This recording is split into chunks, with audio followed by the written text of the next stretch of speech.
According to her doctor, our president is now in coma. Ito'y malungkot na araw para sa ating lahat.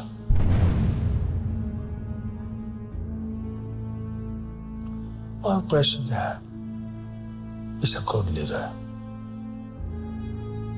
Malaking kawalan siya sa bansa natin at sa ating lahat.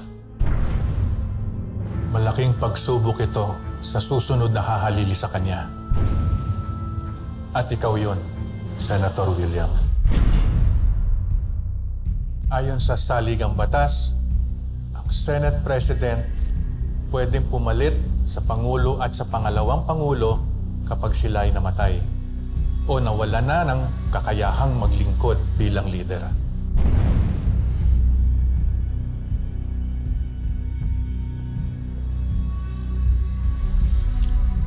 Nakahanda akong maglingkod, Chief Justice Angeles,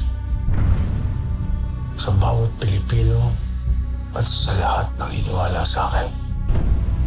Ikaw ang bayani ng Isla Lak. Hindi ko kayo bibiguin.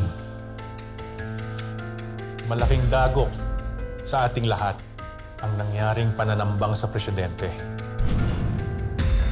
Galit ang mga tao, pero mas takot ang nangingibabaw sa kanila. Kung nangyari ito sa presidente, paano na ang mga ordinaryong mamamayan? Hindi natin palalagpasin ang act of terrorism na ito. Kaya kailangan mo na magdeklara na pansamantalang presidente ng bansa sa lalong madaling panahon